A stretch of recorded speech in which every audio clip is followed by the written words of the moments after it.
សូមថ្វាយបង្គំព្រះតេជគុណគ្រប់ព្រះអង្គនិងសូមជម្រាបសួរដល់ពូមីងបងប្អូនយើងទាំងអស់ពីខ្ញុំបករណាខ្ញុំបាទសូមជូនជាព័ត៌មានពិធីដង្ហែក្បួនបុណ្យចូលឆ្នាំប្រពៃណីចិត្តខ្មែរនៅទីក្រុង Lowell នឹងបានប្រព្រឹត្តឡើងនៅថ្ងៃសៅរ៍ពីកើតខែពិសាខឆ្នាំមមីពុទ្ធសករាជ2569ត្រូវនឹងថ្ងៃសៅរ៍ទី18មេសាឆ្នាំ2026ពីម៉ោង9ព្រឹកយើងជួបជុំគ្នានៅ Roberto Clement Park H03 Middlesex Street Lowell Massachusetts 01851ពីម៉ោង9យើងជួបជុំគ្នារហូតដល់ម៉ោង12ក្បួនដង្ហែយើងនឹងដង្ហែចេញទៅខាងមុខទុំមុខ4មួយជុំហើយនឹងយើងវិលត្រឡប់មកចូលក្នុងផាកវិញពេលដែលយើងចូលក្នុងផាកវិញក៏យើងមានរបាំយើងមានគុំតន្ត្រីនិងយើងមានការបង្ហាញវប្បធម៌ប្រពៃណីហើយនឹងការលក់ដូររំលែងរហូតដល់ម៉ោង5ល្ងាចបាទឆ្នាំនេះសមាគមវប្បធម៌ខ្មែរក្រម New England មួយអន្លើបន្តថែទាំមនុស្សចាស់ចូលរួមនឹងសហគមន៍យើងទាំងអស់នៅក្នុងទីក្រុង Lowell និងតំបន់ផ្សេងៗក៏បានចូលរួមជាមួយទីក្រុងយើងដែរហើយក៏សូមបញ្ជាក់ពូមីងណាដែលយើងដើរអត់បានឆ្ងាយអញ្ចឹងសមាគមក៏មានឡានក្នុងពេលដង្ហែក្បួននេះហើយសូមបងអូនពូមីងយើងចូលរួមឲ្យបានកុសគរហើយស្លៀកពាក់តាមប្រពៃណីចិត្តខ្មែរយើងដើម្បីបង្ហាញទៅពិភពលោកអំពីប្រពៃណីទំនៀមទម្លាប់របស់ដូនតាខ្មែរយើងក៏ដូចជាជួយផ្សព្វផ្សាយឲ្យភ្ញៀវទេសចរ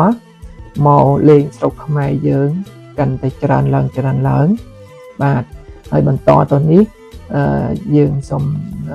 ទៅជួបក្រុមការងារយើងពួកគាត់នៅ Lowell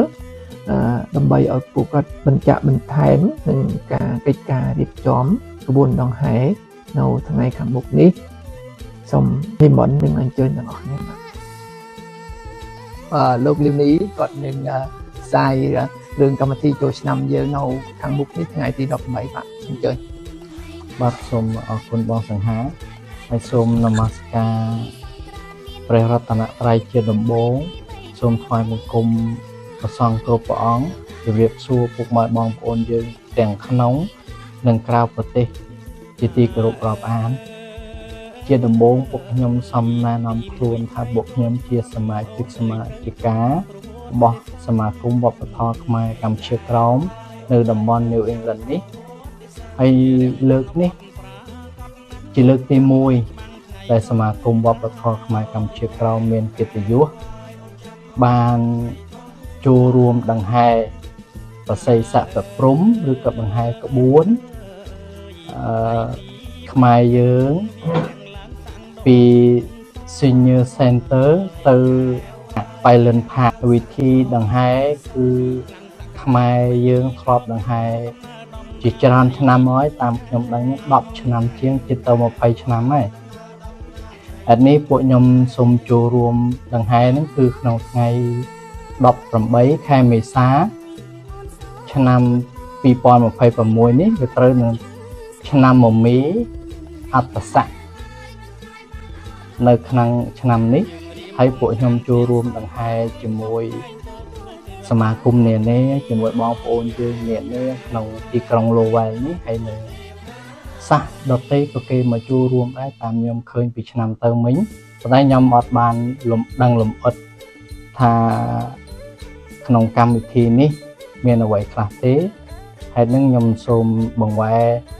ការចាប់អារម្មណ៍នេះទៅហេណាក៏ធ្លាប់ចូលរួមសូមជួយរៀបរាប់តិចបាទ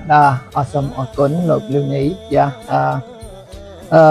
ការផ្សាយប្រាប់ជាព័ត៌មានឲ្យមានបងប្អូនយើងបានដឹងនេះពីព្រោះកម្មវិធីនេះជាទូទៅសមាគមនៅសហគមន៍នៅ Lowell យើងជារឿងរាល់ឆ្នាំគេផ្សាយហើយប៉ុន្តែឆ្នាំនេះជាលើកទី1ដែលសមាគមវប្បធម៌ខ្មែរក្រោម បានចូលរួមជាមួយខ្មែរយើងទាំងអស់នៅសហគមន៍ Lowell នេះអញ្ចឹងការផ្សព្វផ្សាយនេះសូមអញ្ជើញពូមីងបងប្អូនយើងចូលរួមឲ្យបានកកយើងមានសម្លេងសំពាក់ជាប្រពៃណីខ្មែរប្រពៃណីទៅវត្តប្រពៃណីទៅស្រែនេះយើងមានកម្មាហ្នឹងណាសូមអញ្ជើញយើងយកមកបង្ហាញពីព្រោះក្នុងពេលនេះគឺយើងបង្ហាញមុខធម៌ប្រពៃណីខ្មែរយើងដ៏អស្ចារ្យមួយណាអញ្ចឹងសូមបងប្អូនចូលរួមជាមួយសមាគមវប្បធម៌ខ្មែរក្រមខ្ញុំក៏បានហើយចូលរួមជាមួយយើងនិយាយបៃលិនណាក៏ដឹងណាឲ្យតែខ្មែរយើងឧស្សាហ៍មកបៃលិនហ្នឹងដឹងថាមកដល់ហ្នឹងដឹងថាគេដង្ហែក្បួនដង្ហែហើយបាទហើយការដង្ហែហ្នឹងបងហេណាបានដឹងថាគេម៉ោងណាគេដង្ហែ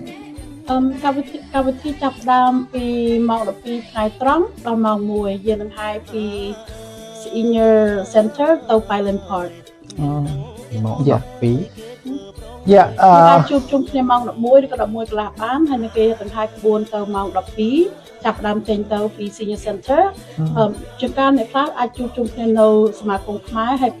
ដង្ហែបន្តទៀតទៅ Pilot Parkសូមបញ្ជាក់ឲ្យពូមីបងប្អូនយើងបានជ្រាបថាពេលគេប្រពៃកម្មវិធីហ្នឹងគេចាប់ផ្ដើមពីម៉ោង 9 ចូលគេប្រមូលដុំនៅនឹងបាទរហូតដល់ម៉ោង 12 យើងនឹងមានក្បួនដង្ហែអញ្ចឹងណាហើយការដង្ហែនេះក៏មានលោកជាច្រើនចូលរួមវត្តនានានៅ Lowell យើងបានចូលរួមច្រើនហើយសហគមន៍យើងសមាគមផ្សេងៗបានចូលរួមជាច្រើនហើយយើងស្វាគមន៍ទាំងអស់មិនថា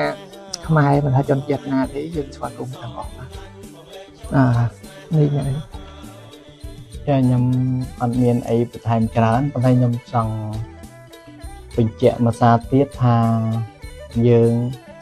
ខ្មែរខ្លះក៏កើតនៅ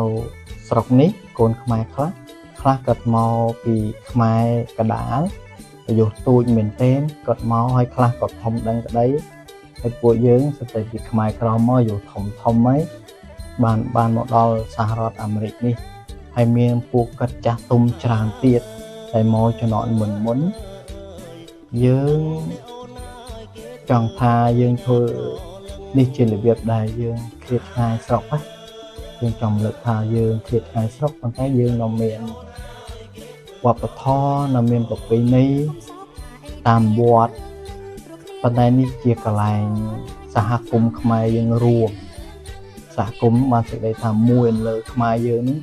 ទាំងខ្មែរក្រមខ្មែរកណ្ដាលខ្មែរលើអីដែលបានរស់នៅសហរដ្ឋអាមេរិកហ្នឹងមកជួបជុំគ្នាដង្ហែក្នុងពិធីបិណ្ឌចូលឆ្នាំថ្មីប្រពៃណីជាតិខ្មែរយើងរួមទាំងអស់គ្នាហ្នឹង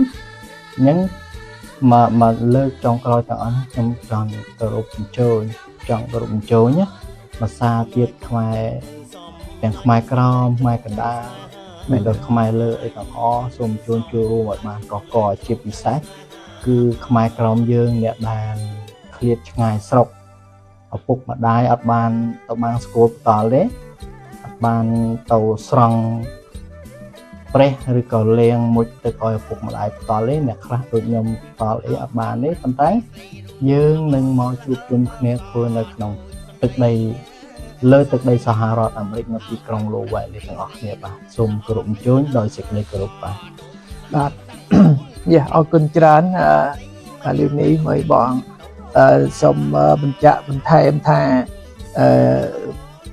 យើងជាឱកាសឲ្យខ្មែរយើងបង្ហាញខ្លួនណាបង្ហាញឲ្យពិភពលោកដឹងថាជាវប្បធម៌ជាប្រពៃណីខ្មែរយើងល្អមួយបាទ